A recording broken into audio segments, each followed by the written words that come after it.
쌍용차는 현재 거래 정지 상황이죠. 감사 의견 거절, 그리고 이번에 상반기 반기 검토 보고서에서도 감사 의견 거절이 나왔고, 그래서 현재 거래 정지 상황이긴 합니다만, 요런 공시가 나왔습니다. 무슨 공시냐면, 자, 서울회생법인 8월 26일 금요일이죠.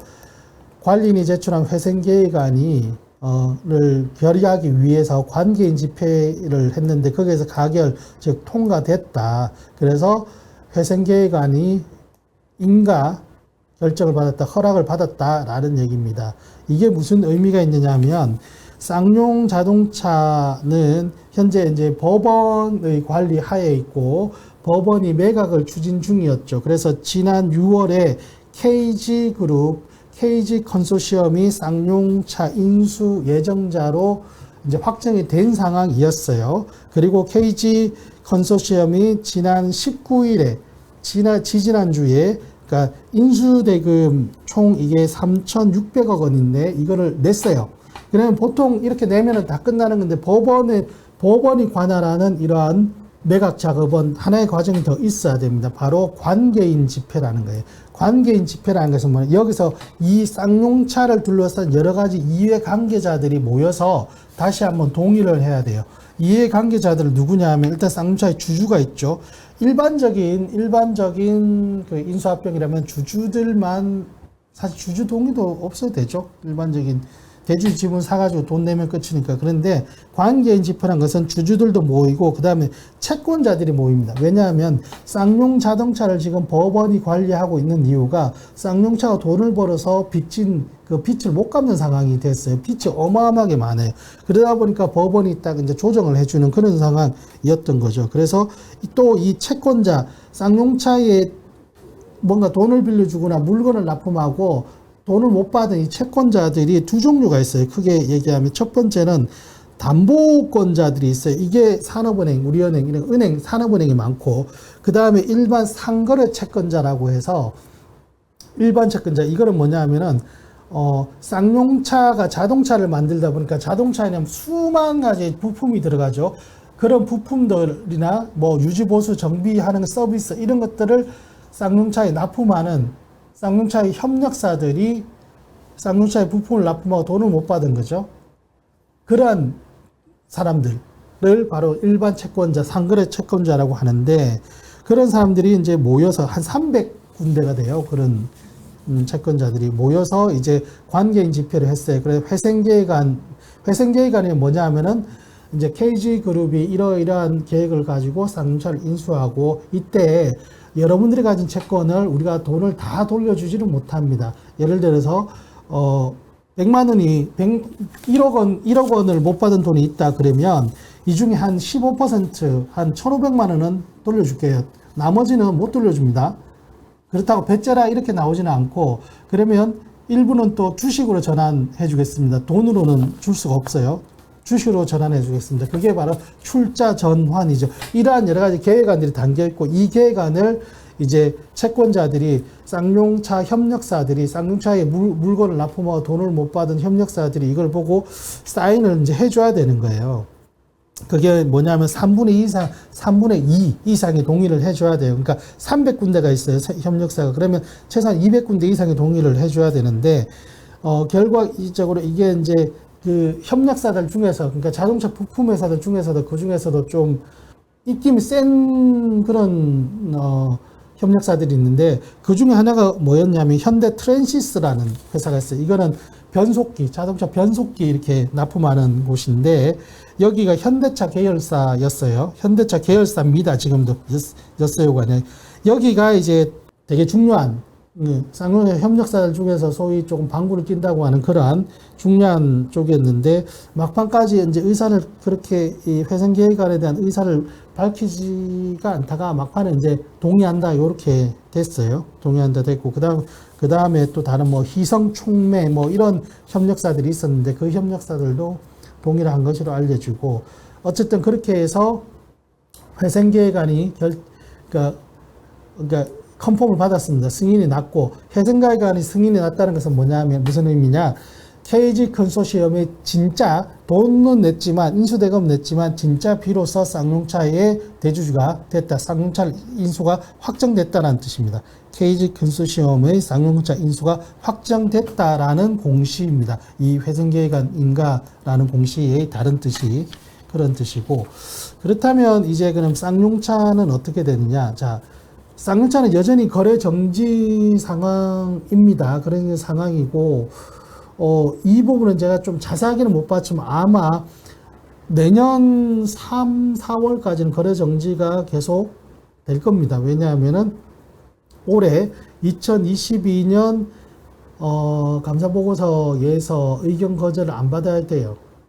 그 사이에 이제 쌍용차도 새로운 대주주인 KG 컨소시엄과 함께 어떤 여러 가지 계획들을, 개선 계획들을 짜서 한국거래소에 제출해야 되고, 그 한국거래소가 그걸 바탕으로 다시 이제 실질, 상장폐 실질 심사를 해서, 올해 나오는 감사보고서, 내년 3월에 나오는 2022년 감사보고서 검토 의견도, 감사보고서 의견도 감안해서 그렇게 해서 이제 내년 4월 정도, 5월 정도에 되겠죠. 뭐 거래 정지가 풀리겠죠. 새로운, 대주주가 나타났으니까. 어떤 중요한 것은 이제 감사 의견 거절을 안 받아야 되고, 동시에 긍정적인 어떤 개선 계획을 잘 마련을 해야 되고, 잘 마련하길 바랍니다. 여러 정말 일하시는 분들이 걸려 있고, 또 협력사들이 걸려 있고, 또 하기 때문에 주주들이 계시고 하기 때문에, 쌍용차 관련해서 간단하게 조금만 더 한 가지 말씀드리면, 그러면 쌍용차는 이제 쌍용차가 에디슨 모터스라는 회사에서 원래 인수하려다가 인수대금 못 내고 이렇게 그 다음에 KG 컨소시엄으로 넘어왔죠. 에디슨 모터스가 인수하는 건 정말 너무 잘한 것 같고요. 지금 에디슨 모터스는 주가 조작 혐의로 검찰에 들어가 있죠. 정확하게는 에디슨 모터스 주가 조작은 아니고, 에디슨 모터스의 이제 관계회사 에디슨 EV, 지금은 그게 하도 이름이 잘 바뀌어서 저도 이름이 정확하게 생각이 나지 않는데, 지금도 코스닥 회사에 있죠. 이름이, 지금 그 회사의 이름이 뭐냐 하면 스마트 솔루션스라고 바뀌었죠. 스마트 솔루션즈. 그 전에 이름이 에디슨 EV. 여기에 이제 작년에 여러 이제 에디슨 모터스 쪽에서 지분을 사고, 그 다음에서 이제 투자조합들이 지분을 사는 과정에서 지분을 사실상 한 몸에 투자자가 지분을 사놓고 실제로는 대주주가 되지 않기 위해서 쪼개서 이렇게 지분을 샀다가 쌍용차 인수 호재 뭐 이런 것들을 미끼로 해서 주가 조작을 했다라는 것이 금융감독원의 판단이고, 금융감독원은 그런 판단에 따라서 지금 검찰의 그 수사 자료나 이런 것들을 자기들이 조사한 자를 넘겼어요. 그래서 검찰이 조사를 하고 있어요.